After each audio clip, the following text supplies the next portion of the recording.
Thank you for the opportunity to present this research. My name is Camilla Biggs, and David Singleton and I have created this virtual poster.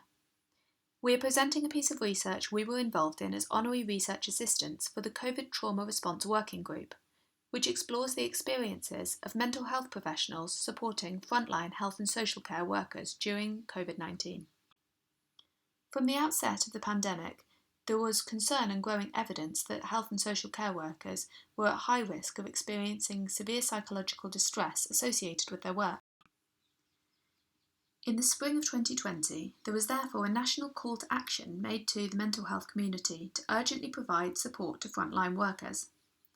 Roles were rapidly changed and adapted, and many mental health professionals were redeployed as services and individuals responded to this need in a variety of ways.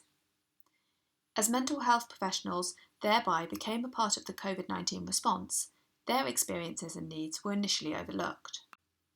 This research, conducted during the summer of 2020, aimed to address this by qualitatively exploring the experiences of mental health professionals supporting health and social care workers. We recruited purposefully through Twitter and snowball sampling to interview a diverse sample of 28 mental health professionals. The interviews were conducted remotely, recorded and transcribed. We then used reflexive thematic analysis to identify themes from the interviews. A number of themes emerged from our analysis. Firstly, there was a strong sense of the motivation and purpose derived from feeling able to support the front line and crisis response. In order to achieve this, many interviewees spoke about taking on additional responsibilities, increasing their workload, and rapidly learning new skills.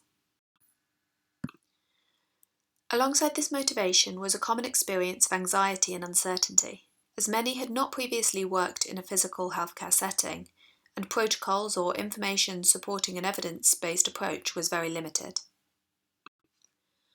A further aspect of this was the blurring of boundaries, as interviewees described health and social care workers who they related to as colleagues becoming clients.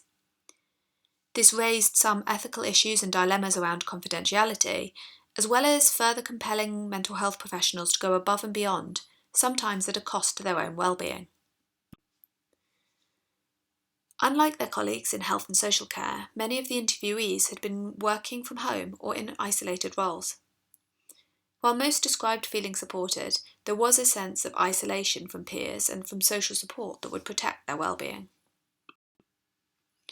Nearly all interviewees had made significant sacrifices in the course of this work and described finding it more challenging than usual to maintain boundaries.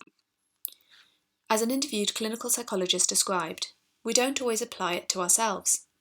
I think it's been heightened by the fact that it's a crisis and there's a real kind of energy around doing something and helping. And I think seeing our colleagues going above and beyond, I think it makes it harder to go, actually, I'm going to be really precious. I'm a psychologist, so I'm not going to do this." Finally, there was the exposure to hearing about many traumatic experiences and the impact of this, particularly when working in a less familiar context. Redeployment or changes to service delivery also brought ethical dilemmas and moral injury, not least concerns for previous clients rapidly discharged at the start of the pandemic. Our research highlights an urgent need to increase awareness and consideration of the mental health and well-being of mental health professionals. There is also a clear need to develop evidence on how best to support the well-being of health and social care workers and mental health professionals alike. Finally, there is an urgent need for training and support for those mental health professionals stepping up to deliver support services to the front line.